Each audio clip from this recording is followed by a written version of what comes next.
This is The Light Inside. I'm Jeffrey Bisek. Moral ambiguity. Research tells us it's often where the therapeutic field becomes most revealing, not because ambiguity is the problem, but because under enough relational load, ambiguity can become the cue that organizes collapse, rupture, repair, and even re-traumatization. The client feels misread. The clinician feels urgency to clarify. The room tightens and meaning compresses.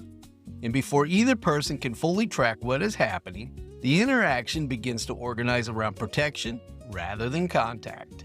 In those moments, the work is not simply to name what happened, correct the rupture, or restore regulation. The deeper clinical task is to hold the relational field with enough capacity to slow the sequence down. Cue, appraisal, state shift, protective response, interpersonal impact, and reinforcement. That is where titration, pacing, and sequencing matter. Today we're exploring how moral ambiguity shows up inside the therapeutic relationship, especially when collapse, shame, defensiveness, or self-sealing containment begin to narrow the field. In a subtle way, we look at the role of metacognition, the clinician's ability to observe the process while participating in it. Tune in to discover the role moral ambiguity plays when it enters the relational field, and why the key question is not who is right, but what cue, state, and meaning-making sequence is organizing the rupture. Find out how pacing and sequencing allows repair to become reintegration when we return to the light inside. When it comes to mobile service providers, many of the big-name networks leave a bad taste in your mouth with their high-rate plans, extra fees, and hidden costs or expenses.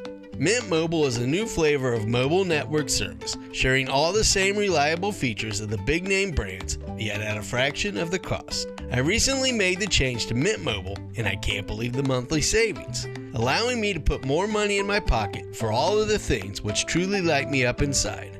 Making the switch to Mint Mobile is easy. Hosted on the T-Mobile 5G network, Mint gives you premium wireless service on the nation's largest 5G network with bulk savings on flexible plan options.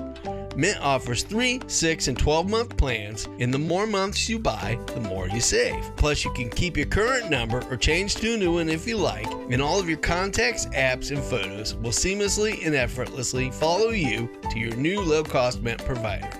Did I mention the best part? You keep more money in your pocket, and with Mint's referral plan, you can rescue more friends from big wireless bills while earning up to $90 for each referral. Sometimes the most important shift in the room is not what is said, but what happens when uncertainty enters, and someone reaches for certainty faster than the relationship can hold. In this opening segment, we begin with that tension. When moral ambiguity touches identity and a client or clinician starts moving away from relational contact and toward protection, certainty, or self-sealing containment. Joining us is organizational and conflict coach Simon Mock, a clinician and relational thinker whose work explores moral injury, ambiguity, and therapeutic rupture as we examine how these protections shape what can be felt, named, and repaired within the field. Because when uncertainty narrows capacity, interpretation can begin to move ahead of discernment. And as this conversation gently illustrates, what follows often depends on whether the room can hold enough pacing, humility, and relational contact before meaning is shaped too quickly into intervention. Hey, Simon, how are you? I'm good. How are you, Jeffrey? Fantastic. So I am interested to talk with you, and if I'm aligning correctly with our intention, on having a discussion on clinical therapeutic ethics, and specifically how mental health practitioners might effectively hold the relational field with consent and attuned care. Does that sound aligned with the direction? That is not what I was expecting to talk about, but Okay. we can go.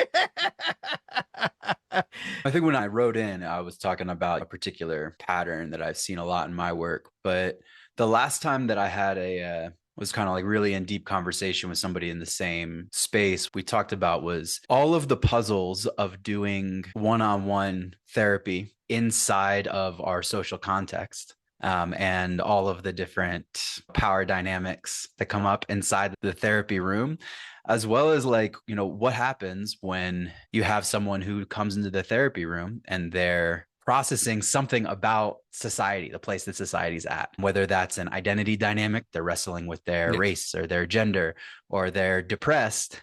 And you ask them, why are they depressed? Like you unpack this depression, but like but like that, just to get the example out, right? So if I'm suffering from depression and the story that I tell you as a practitioner about my mindset has to do with, I feel like I'm constantly on a grind and I don't ever have time for myself. I'm exhausted. I feel like I'm failing because I don't have the money to take care of my family. And it's really hard to get a job. And as a man, I feel like I'm supposed to be the provider for my family and I'm falling short.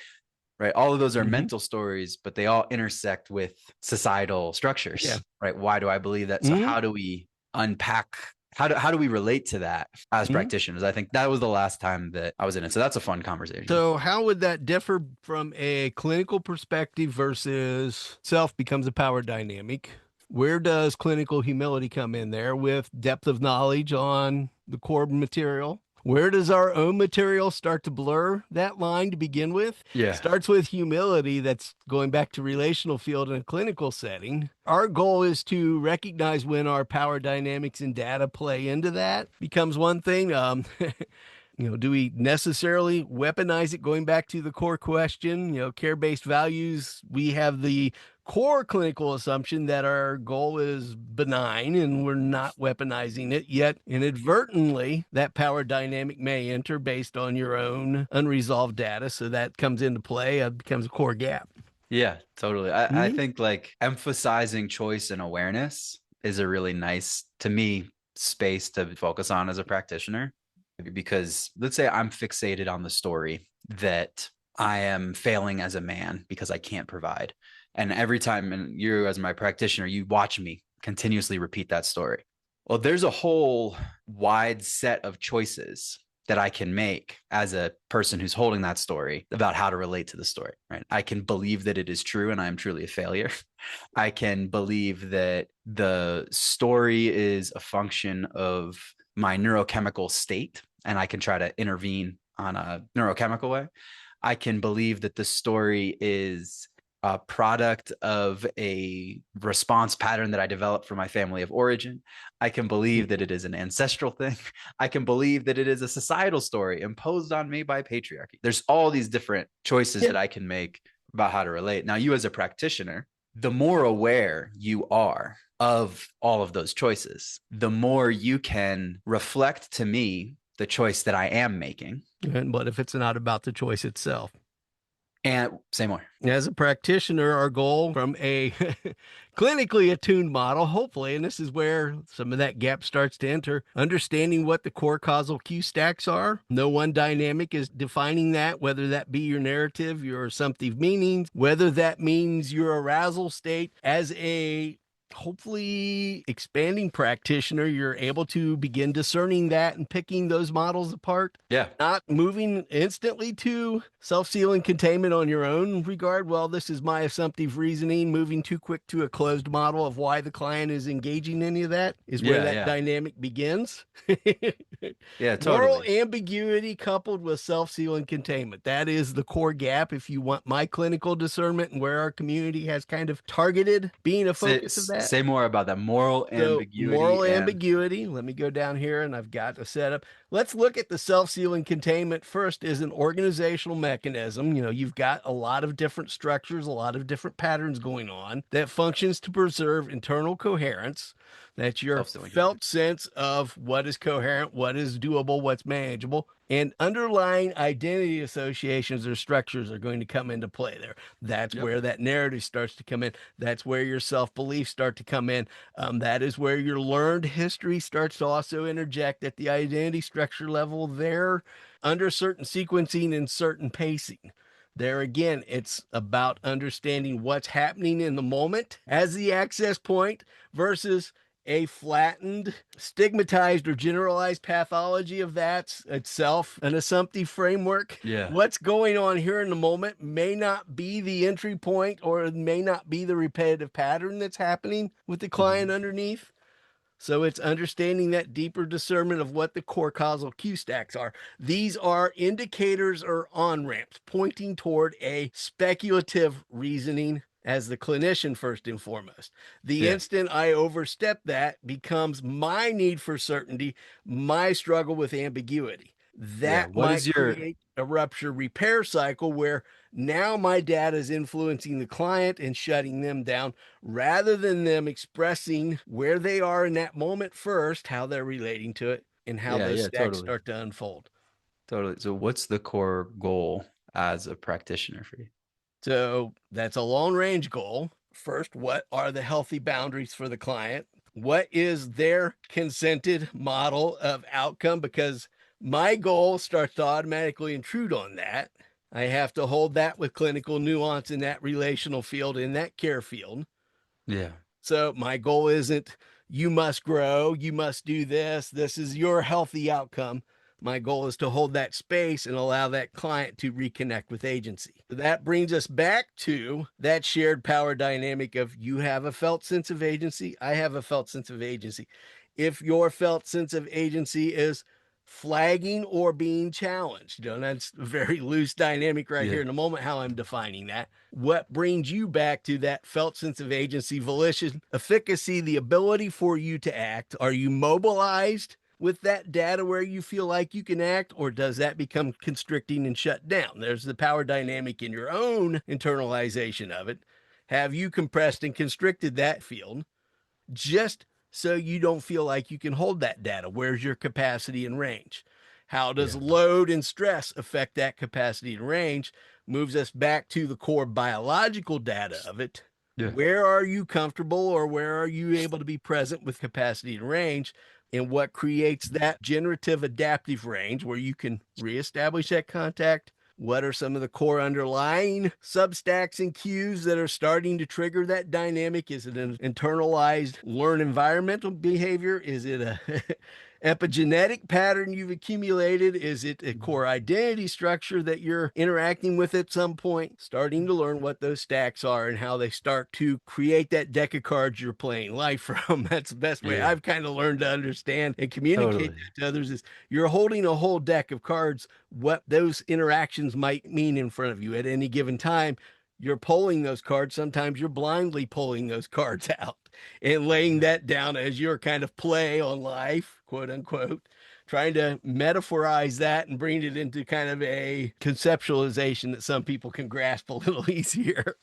Totally. Yeah. So Yeah. that's flattening a whole lot right there in the No, well, conversation. I So we think can go really epistemically broad with that. I can get into a great deal of nuance from my perspective. So we're here to share your perspective, yeah, tossing well, that ball back to you. yeah, well, I think the word that I heard really at the core of that is agency, Mm-hmm. Yeah. right? And Shared agency. There has to be mutuality in that. There again, as soon as we slip into those dynamics of mutuality, we set up conflict a lot of times. yeah, and the goal of the like what I kind of heard there is that as a clinician, one of the primary goals and service of the client is to help them access a deeper level of agency. If that's the And client's goal. well, Again, if that's the client's goal.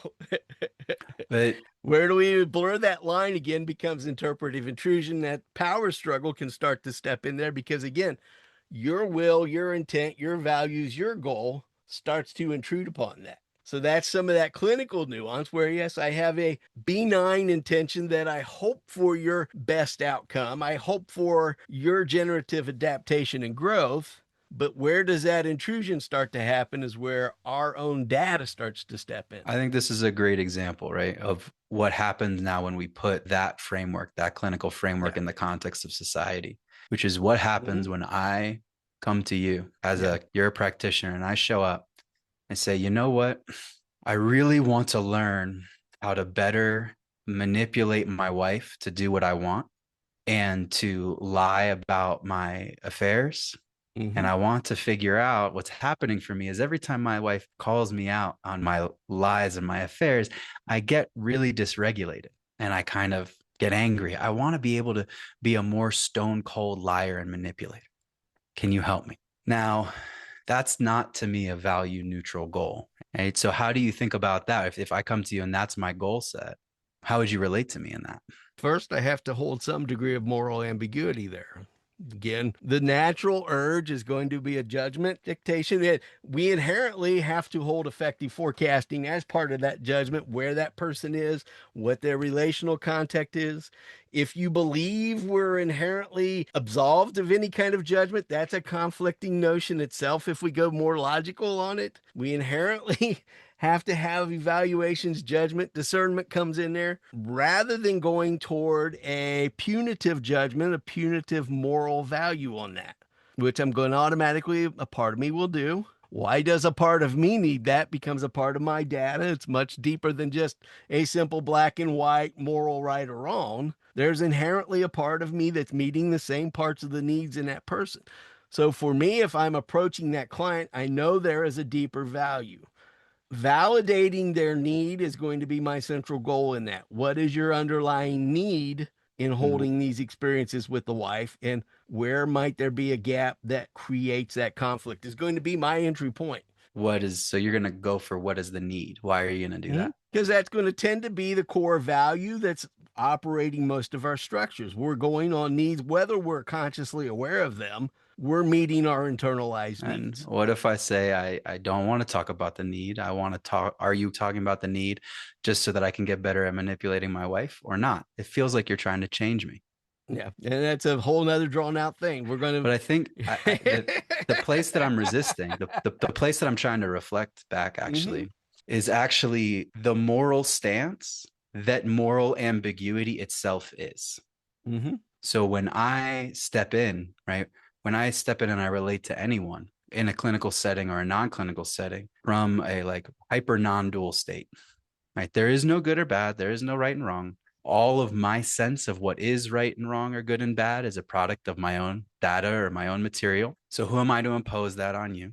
Right. That itself is a very particular moral stance, right? Yeah, now we're going really conceptually broad there. Inherently, duality is going to exist in everything we do. And that itself creates a humanistic conflict. Do we get caught up in that in this conversation? Or do we find a more structured way to organize that? Say, what do you mean there? So we're going down a path now where we're starting to consider duality, and there's a contradiction in that. Yeah, yeah. To say we somehow absolve ourselves of duality is somewhat of a dissonanced, flattened, diffused view. There's a moral framework culturally of right or wrong that has to come into play to some degree, or else we slip into chaos entropy. If we don't have some kind of defining rule of imperative, it's imperative you don't kill your neighbor. It's imperative you should hold mutuality with others in consideration so we don't slip into outright chaos. There's a value there where duality serves another purpose. So I don't know that it totally serves our community to get right to the point and say that let's dig all through that Well, complex, or do we I find actually think that's exactly what serves the therapeutic community, because the therapeutic and the coaching community, right? All of that, because sometimes we believe that what we're doing is either value neutral or good. Right? A lot of people are clinicians because they want to That's a be flattened assumption in itself. How nuanced do you want to go with that? Where does that become diffused? Where does that become either ontologically flattened, teleologically flattened, epistemically flattened? I'm very confused about the conversation we're having and what the intention is, right? Yeah, I'm trying to establish where we're going. Again, that's where that ambiguity starts to come in, because we're interjecting more and more ambiguity rather than defining a structure, rather than pinpointing back to a recognizable framework.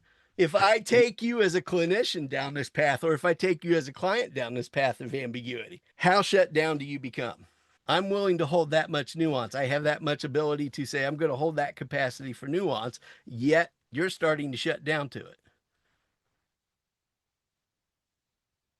Shut down to nuance. That's what you think is happening? It could be. It's one possible path.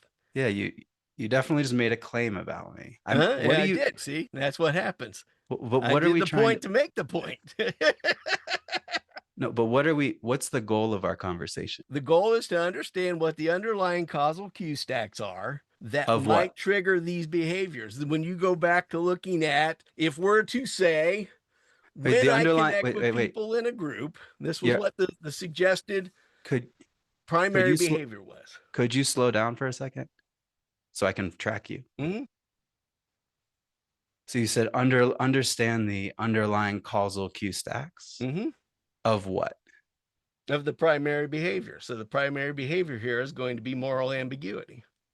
Okay. So understand the You know, we made primary. an assertion in what the clinical example was. When I connect with people in a group, Oh, wait. Just group let me, based. I want to make sure we're on Mm-hmm. the same page talking about the same thing. So you want to explore the causal Q stack Mm-hmm. of moral ambiguity of of why someone, and So I understand that to be. let's spin this around and I'm going to throw it back to you. If our listeners are to remember one thing as an applicable clinical practice, But that's ethically grounded and takeaway, what would you want that takeaway to be from I'm this? gonna I think we should end the conversation. I'm trying to understand what you want to Uh-huh. talk about. So why are you wanting to exit the conversation now? Is that a response to get out quick, or do you want to hold that ambiguity together? The reason is because I'm trying to establish a shared reality with you Mm-hmm. and a shared center of focus. Mm-hmm. I'm trying to do that by hearing what you have to say and Uh-huh. reflecting that back to establish a center. But you're interrupting me each time, which makes me confused about the intention and the way the conversation's proceeding without a clear intention or a clear goal What is is your intention for the audience then? Let's establish that. Let's reel it back here. Before we well go I down the path of describing it and explaining it. my understanding was that we were going to center a topic and then explore that topic together with a slight explore it mutually with a slight tilt toward evoking my contribution and perspective so that we could be of service to clinicians. Mm-hmm. And I don't understand in this particular moment what that topic is. The Okay. best that I've understood it is that you said the primary causal Q stack for the behavior of amoral ambiguity. That's what I understand right now. So So basically, in my you're own words, framing that as immoral ambiguity or just moral ambiguity in general? well, I'm trying to understand what you were doing, Mm-hmm. is what I'm trying to do right now. Is that you brought the focus to the causal Q stack for moral ambiguity, which in my understanding Yes. is what causes someone to hold a stance of moral ambiguity. That's my understanding of what you want to center Mm-hmm. right now. Is that correct or not That's correct? close. Moral ambiguity. That's that uncertainty. Would you like my definition of moral ambiguity in there? Yeah. So what Okay, so looking at specifics regarding clinical nuance, care language paired with unclear specificity of what we're engaging in right now. It's unclear where we're going with this. So that's moral ambiguity because now we're forming value judgments based on that. I, Public, I I disagree. okay, great. Yeah. All right, tell I, me I more about actually that. think I actually think that what's happening is that I'm seeing in your facial expressions and the way that blood is moving to your face and the level of interruption. Right, I'm actually thinking that you're bringing a lot of material into this and projecting it Uh-huh. onto me in a way that's unaccountable, and like honestly, kind of, it's very frustrating and Uh-huh. confusing over here, especially when you combine that with the very particular vocabulary you're using. Um, it's making me just like feel as if there isn't a mutual conversation occurring, Mm-hmm. and I don't have like a cosmic moral judgment about that. I don't Mm-hmm. necessarily think it's good or bad or anything like that on a real way. And as an individual, I have to make a choice about how I spend my time and what I do. Right, my goals for Yes. the day, Mm-hmm. uh, and to be engaged in this quality of conversation where it's hard to establish what we're talking about, and I feel interrupted. It makes me confused about what we're doing, and it really deeply makes me confused about your intentions and your goals in the Mm-hmm. conversation. Um, that's really confusing to me. And what I hear, yeah. So I would love, I'm happy to continue. If Yeah. we have a reason. Mm-hmm. So But other than that, thank you for honestly, vulnerably sharing that with me, holding that relational space. yeah, Thank you for pointing out where that intrusion starts to happen, where that data does start to come in. thank you. I'm Yeah, holding that now and honoring my accountability in it, which honors again that moral ambiguity, which recenters us. And I offer my heartfelt apologies if that has become confusing and if that has contributed to it ambiguity. thank you. Recognizing my material and my involvement in that space.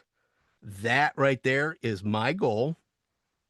That is my intention to recognize when that gap occurs in the therapeutic space. Yeah, this is beautiful. So Mm-hmm. I appreciate that. So what I'm feeling is, and that's is like this, right? That the thing that we're exploring, Mm-hmm. right, is when each of our different materials comes together. And I Mm-hmm. think what I'm trying to point to is something that I think is pretty nuanced in that space, Yes.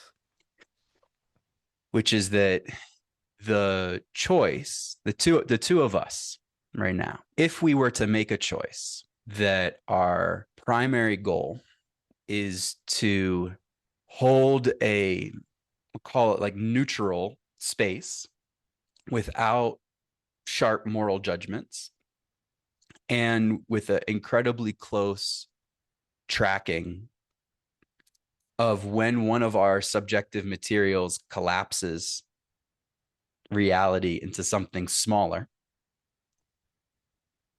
and that our goal and that the reason that we were doing this together was so that one person in the client role could have the space to explore their consciousness Mm-hmm. and the state of consciousness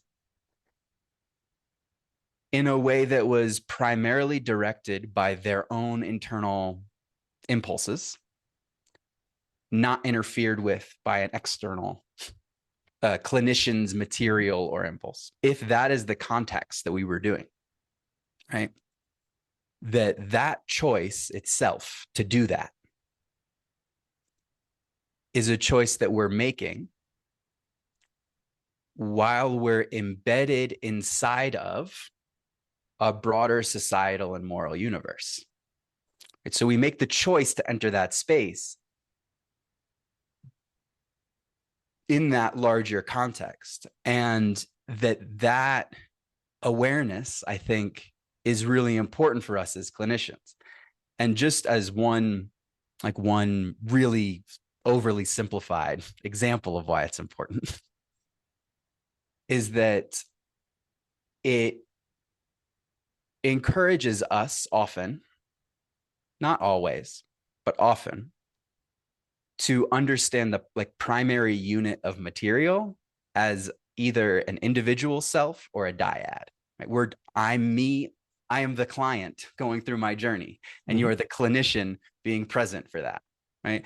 And that framework of the individual process, right, that itself is it's only one way we can understand it. We could understand me not primarily as an individual, but as a representation of a lineage, as an embodiment of a Mm-hmm. culture. There's all these other things. Yes. And that the choice to understand me as a primarily as an individual, that's a historically embedded choice, right? People do that more in some societies and less in some societies, right? So even doing it, we're inside of a culture. And then if we are still in that framework of like, let me follow my own impulses and all these things, right? I'll just speak for myself. Me as a clinician, right, when I'm in this state, right, this super intersubjective, morally ambiguous consciousness exploration state, I try to radically release my judgments of good and bad to hear other things, to not collapse. That's not who I am. That's not how I actually operate in life. When I actually operate in life, when my friend tells me that they're lying and abusing, actually this recently happened, right? I heard a story. I heard that one of my friends actually might have been engaging in sexually predatory behavior. Mm-hmm. Now, I'm not morally neutral about it, right? When I spoke with him about this, I was neutral. I didn't want to judge or blame him or collapse things, but I was honestly like, yo, if you're doing this, my goal in relating to you is to bring awareness to it, because I think it's not a good thing. And I believe in my heart and my soul that you should be doing something different. That's right. So I think that most of us actually have these moral lines.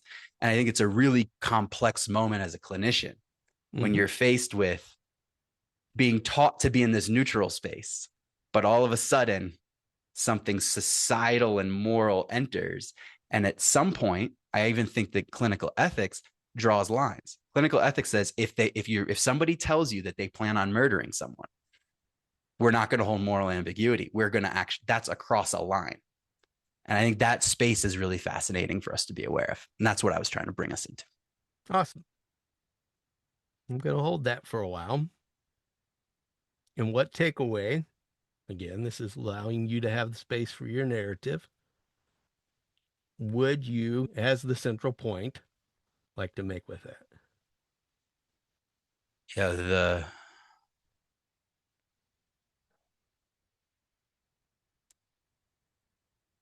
that as a clinician, we are making moral choices constantly. Mm-hmm. Even the attempt to be neutral is a moral choice. And we're doing that inside of a societal arc.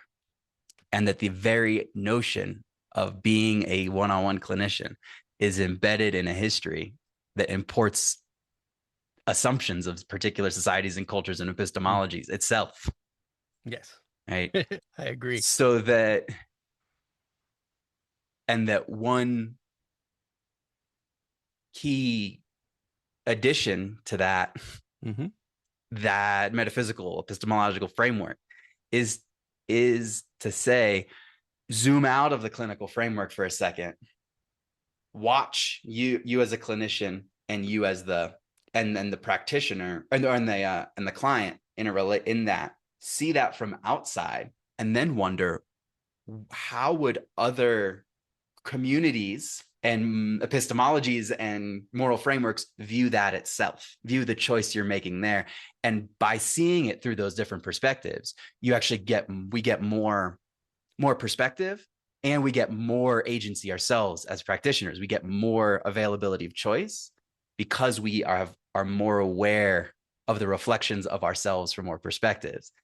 And that is super important nowadays, especially when we have a moment all significantly in coaching and like relatedly in therapy and clinical settings, where the moral ambiguity can actually let what I would consider like violent patterns to go unchecked, right? Violent, we don't need to make a moral judgment, but the type of pattern that causes one body to non-consensually inflict what is considered harm on another body. Yeah. Yeah. Right? That thing, which I'm personally not a fan of, right? But we have this, and I think the best example of this pattern you can see in kind of the um, in the like CEO transformation ayahuasca circle, right? Mm-hmm. They go, they have this experience, they feel a different level of agency and consciousness. And what do? Well, they use that to just more effectively run a company built on children mining gems, like child slaves mining Yeah. gems, Mm-hmm. but they can justify it. And when that person shows up to you as a clinician, are you gonna go totally morally ambiguous, or are you gonna kind of think, oof, this doesn't seem this doesn't seem like the highest expression of this person's soul or humanity. I'm gonna hold that humbly. It doesn't seem Yeah. I am gonna kind of trust my no here a little bit and investigate. And I So think that's an important part.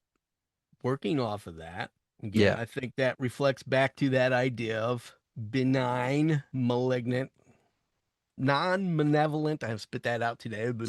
Non-malevolent. That's a mouthful. That's probably why we come up with a lot of other words for it. That's my Yeah. justification.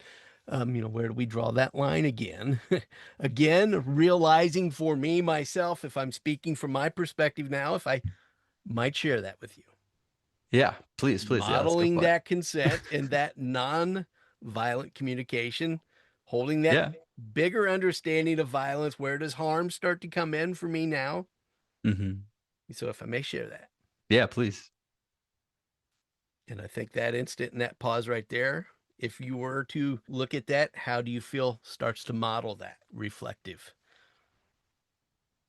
Sorry, I heard a question in there, but I didn't totally comprehend it. I Again, I'm slipping into my own ambiguity You're here and fine. how I'm presenting it. So thank you for reflecting that back to me and offering me that chance to clarify and hold that space with you. Yeah, thank you. It was fun.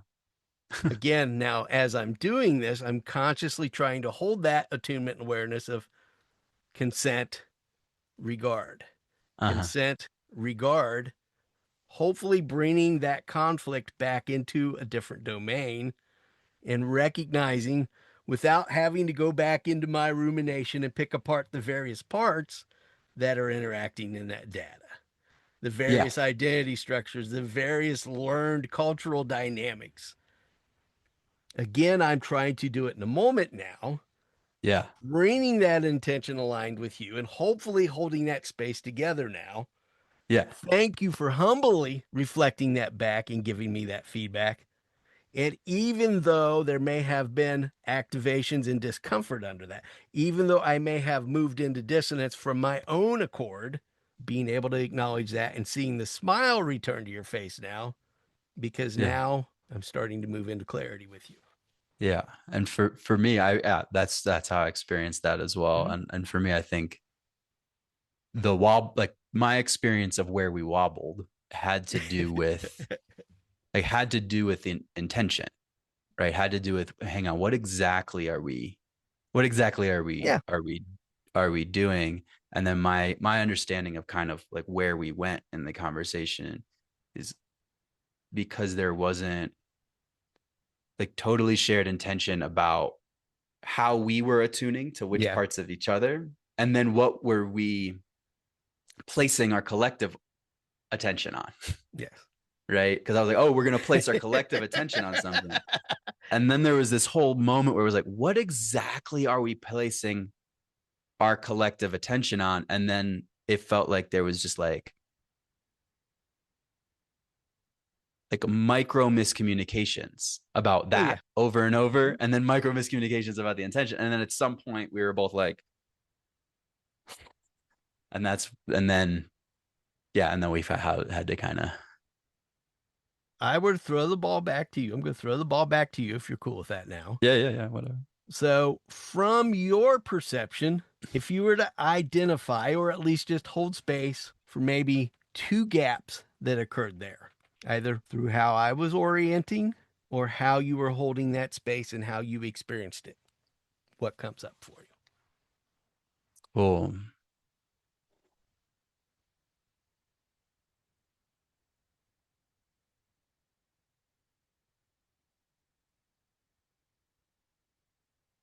I think there was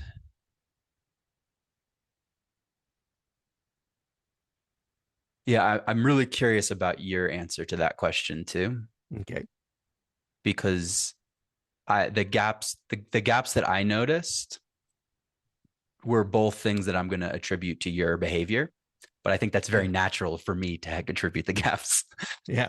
over for me to I see think them over there. So I'm really curious about what you thought. I think The that's yeah, the probably an early on ramp for all of us. First and foremost, we're filtering a lot of times through that internalized perspective. yeah. But I Neither think that good nor bad. That's how we orient. You talked about the tracking. What are we tracking? What are we consciously monitoring? What's unconsciously happening? Where does that data point enter? That's me, if I might have the permission to bounce that back to you, that yeah. reflecting again. What are we tracking? What are we monitoring? Where does that data enter? My data entered, then where does that interpretive intrusion start to connect from either direction? And where does that cause that dissonance? Yeah, I would I happen what I think I noticed was that as we were finding the like center of our Mm-hmm. conversation, I was trying to point to a particular like area, we'll call it area of consciousness, set of patterns, set of Mm-hmm. dynamics. Yes. And the language that I was using to point to it didn't establish the same meaning in your consciousness.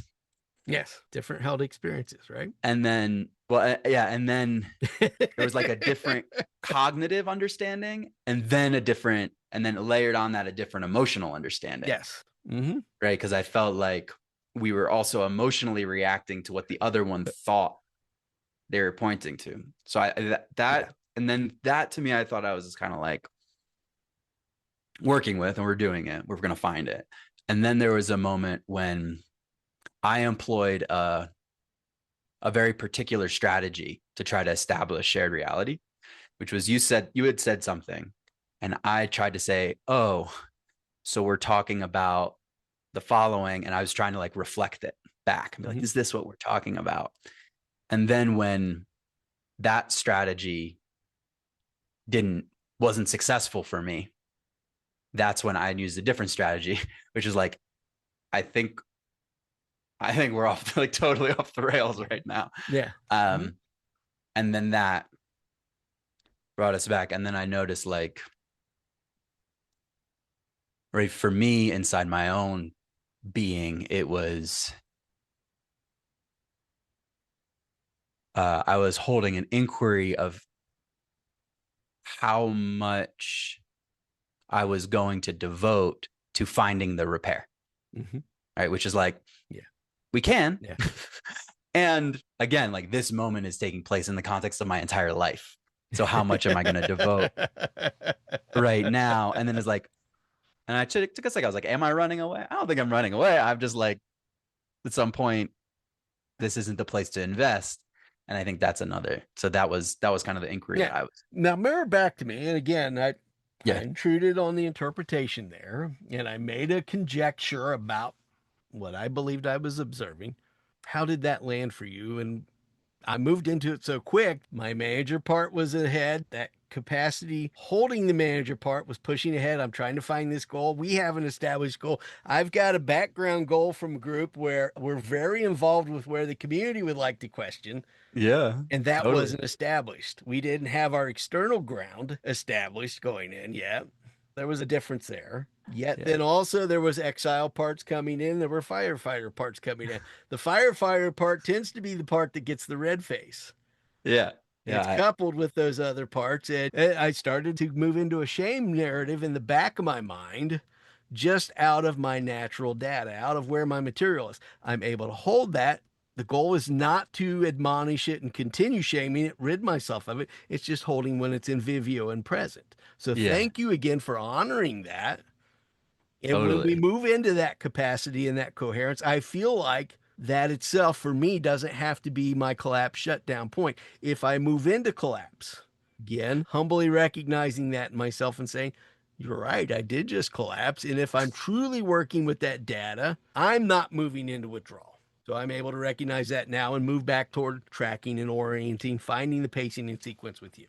Yeah. And I feel like it's fun because like Yeah. now we have like a nice little we have like this meta moment to talk Yeah. about some of the dynamic that we started with, which is like power, which is basically what happened for me was I was like, there's a power struggle occurring Yeah. quickly, right? On like a really more present neutral vocabulary. I use that first, right? And then I'll go into my own material in the way that you modeled, right? So in the neutral sense, it felt like I'll call it like a competition between paradigms, right? So you had a way of making sense Yeah. and a way of communicating how you made that sense. Then I was trying to bring something from a different paradigm. Yeah. And then I was faced with like this moment where it didn't seep in, right? I didn't get you inside my paradigm with me, right? Mhm. Then in a clinical setting, like we do that to each other. Yeah. Yeah. Where do we set the language aside? And that is such a huge moment because in this moment, I felt very low risk. I felt very low Yeah. risk, very low threat. I'm just like, oh, I'm like mildly activated, doesn't whatever. Mhm. But if I'm coming to you in a deep state of unknowingness in myself as I'm investigating new levels of how I make sense of the world, and I bring that to you as a clinician, and your response is to impose any paradigm, all of a sudden we've established a really particular power dynamic. I'm now broken from my Mhm. own sense Yeah. making process, and I'm in the context of yours. And I want to give an example of a time when I confronted this in a way that I thought was not particularly benign. Um, so I was a part of a community, a kind of a mixture of therapists and healers of different types, and a couple leaders. And for simplicity's sake, we'll just say that um, they centered IFS, internal family systems, as a core sense making framework. Mhm. And at one point, I went to the leader of this and I said, "Hey, my background is in community organizing and justice work, like social system stuff. And from my perspective, one of the ways that you're orienting us right now is actually replicating a certain type of harm, societal harm. And I want to talk about that." And that person said, "Oh, no, no, no. This is just your little part speaking." Right? She said, "No, I'm only going to engage with you as if in my paradigm where your little one is having a tantrum." And it created this very challenging moment for me Yes. because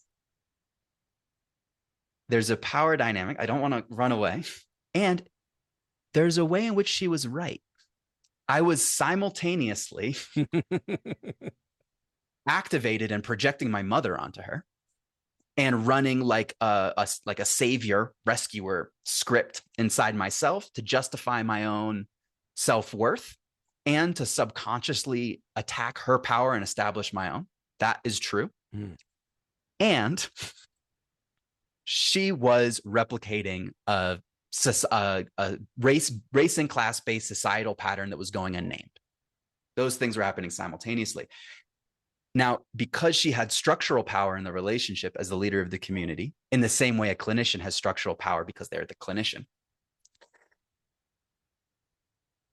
and because part of why I'm relating to her is her ability to reflect back to me things I didn't know about myself. So I want to take that seriously. It's a Yes. tremendous wielding of power. And right. And that what happened here was that in a tiny minor way. But I think that moment is really important, especially especially because of the limits of all of our clinical perspectives and the limits of the clinical perspective itself. There's this power of the language. So I think that basically what happened with us was like there was a miscommunication, but because our structural power was pretty similar, you're having a podcast, I'm a guest on a podcast, we're talking, there's very little at stake here, right? And I felt I've had enough practice inside of that dynamic that I could feel my little parts come up. Frustration, fuck this, whatever. Right? I could feel it like, no, let's try it differently. And because I had enough competence in the moment to try to reflect it in a way that made it accessible for you to notice it. And on the flip side, you had the shared value system and competence to notice when I was doing it. Yeah. Then we were able to repair. And what we ended up with was a different conversation. I think that's really important for clinicians. And I think like just as somebody, like most of my work is in organizational settings. And in organizational settings, people wield sense-making frameworks with a tremendous amount of power, right? It could be IFS system. It just reflect it in that. It could be, ancestral trauma, that all that is your trauma speaking. It could be social justice language. That's just racism, right? Whatever it is, when we're rigid with it, what we're doing is we're enforcing power on someone. Yes. And usually when we're enforcing that type of power, we absolve ourselves of responsibility because we think we are healers. We think that if I only enforced my IFS system on you, then you would be able to transform and heal, which is wild. It's wild. It's really wild. And also, like, ironically, sometimes it's accurate, right? Sometimes if you just got me to see my small part, I would have a different awareness and it would help. But that all of that, those choices that we're making about what paradigm to use in what way and when to push, when to identify something as resistance and not, to me, is embedded inside of an implicit moral framework, which is what is the good. And I actually heard us both agree a lot about what the good was, which is, to me, the good is agency, is deep and profound agency and choicefulness. And that what we're doing is we are trying, and because agency is a function of awareness, I can't be agentive in a domain in which I am not aware. I'm trying to, as a practitioner, broaden the awareness and then invite choice and say, hey, person who's here to tell me that they want better help manipulating their wife, I'm here to tell you back, well, that's an interesting choice that you're making. You're choosing to do that. I wonder why you're making that choice, because you could be making these other choices, right? And that's like this tiny bit of material I provide. Mm-hmm. All I'm providing is like, hey, these are 7 choices I know what you could make, and you're making that one. Now I've invited your awareness to something, and now we can talk about that. And then that punts the agency back to them.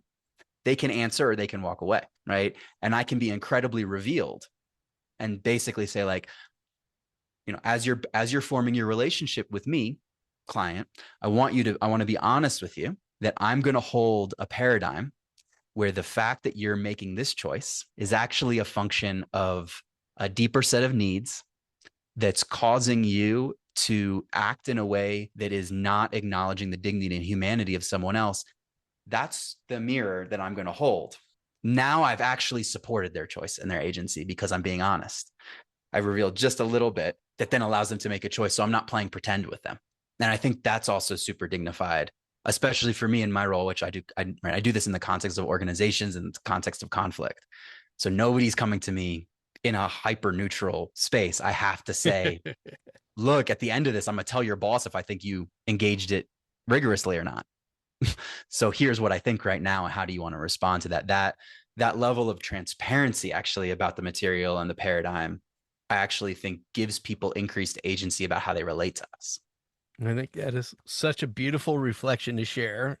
Thank you first and foremost for that. I want to honor that before we move forward any further. Yeah, thank you. Again, establishing that context. Again, for holding me accountable when that power dynamic started to slip into a one up, one down from my framing. It was, again, that collapse. Underlying that was an unconscious coercive control. Was trying to control the narrative in some regards. I was trying to, again, like you said, tug and guide where that focus was going rather than tracking and attuning. Yeah. Thank you for pointing it out, because I think when we start to move into some of those more healing models, we can start to recognize that feedback and hold a greater capacity for it and say, thank you, because I know we do have a common shared goal. Yeah. Even though we're not fully attuned and aligned with that common and shared goal, we came in with that, so Yeah. we created a shared value in the outline structure. Where the dynamic starts to stray then is, again, just rather than wrestling with the struggle for the power, at some point we surrender that power dynamic and say, let's move along toward that mutuality. Totally. And I think this has been really fun because on one level, right, what happened was we were both struggling for power, Yes. right? And I had entered with a assumption that because of the context of podcast, whatever, right, that I was going to have a little more power, right, to set and steer, and we're going to respond, right? And then my confusion about context was like, oh, that's not happening.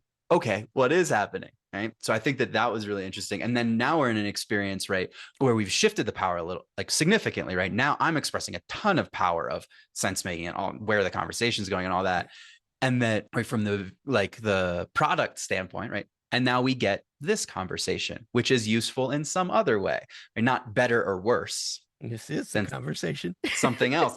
That's what it is. And it just illustrated it. And we demonstrated those dynamics. We showed the pacing. We showed Yeah. where some of the gaps come in. We kind of ditch whose language is the right language. And again, moving toward that mutuality in that space. And I think this, like from the clinical perspective too, your reaction created a context for repatterning and growth and newness in my being, right? Because whatever parts of me projected onto you that you were not going to do it, you were not going to play the game with me, those all got checked when you did. And the parts of me that were afraid, because I thought that if I expressed this thing, challenged the part of me that was afraid that if I challenged your power, I would be met with rejection or exclusion or whatever. All of those parts, I got to see them come up. And then I got to watch that they were not attuned to the moment. And I got to say, oh, that's some of my material.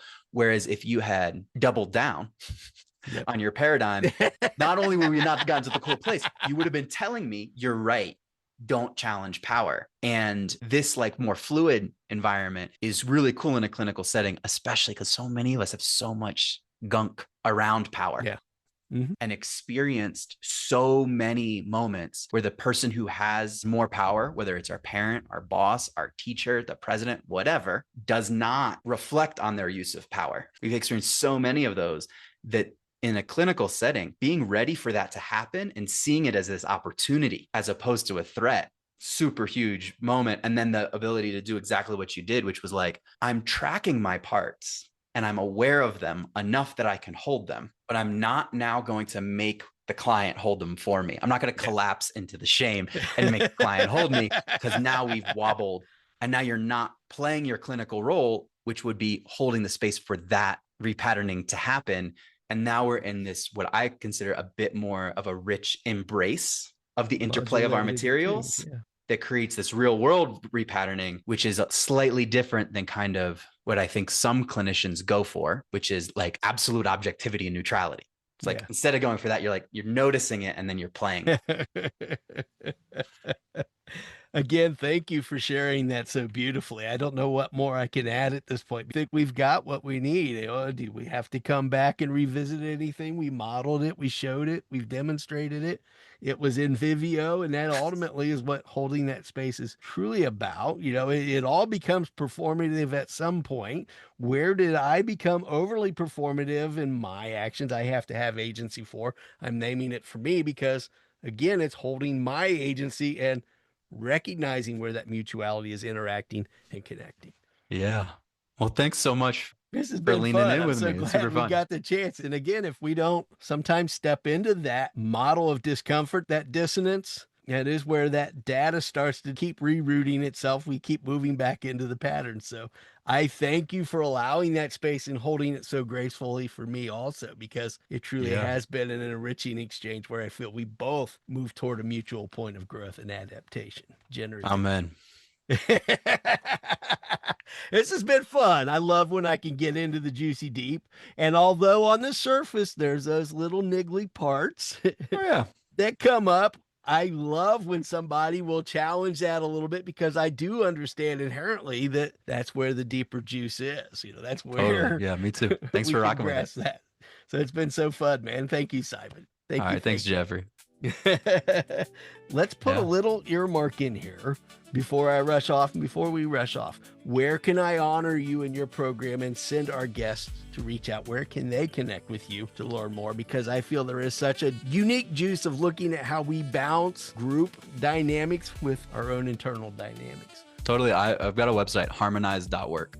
Like I said, most of the work that I do is in organizational settings. And when it's one-on-one work, it's in the context of an organization, and it occupies like a very interesting in-between zone between sometimes getting very, very close to the clinical space, where your accountability is fundamentally to an organization. And I think that is an interesting paradox, right? How do I interact with you as an individual in a way that is in integrity with the depth of unknowing and humility, while also holding the good of an organizational body at the same time? And that's a microcosm of the thing I'm also inviting the listeners into, which is, how do I do that with an individual while holding all of our communities that we're embedded in and our societies at the same time?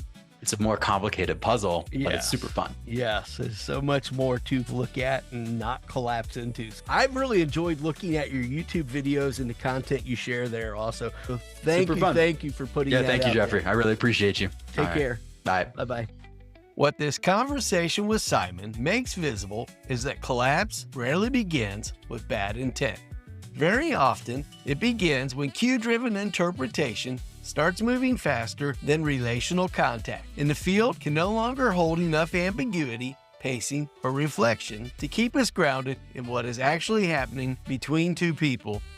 What matters is that node-level metacognition offers another pathway, not bypassing, not suppression, not sublimation, but the capacity to notice the cue, track the meaning being made, recognize the state shift, and catch the moment contact starts giving way to protection. That is part of what this rupture with Simon illustrates so clearly. Sometimes the breakdown is not a failure of care, but a failure of sequencing. Certainty tightens, interpretation hardens, and what feels true begins to replace what is still unfolding between us. So here's the reflection. When we can't slow the meaning-making process, we risk turning partial feeling into total explanation. In the moment you feel most certain about what the other person means, can you pause long enough to ask what cue you're organizing around, what state it's recruiting, and whether your conclusion is preserving contact or replacing it? If you found value and meaning in this episode, please share it with a friend or trusted colleague. To our community of therapeutic professionals, thank you for the rigor, care, and support you continue to bring to this work. We truly value and appreciate your continued input and support. This has been The Light Inside. I'm Jeffrey Bisek.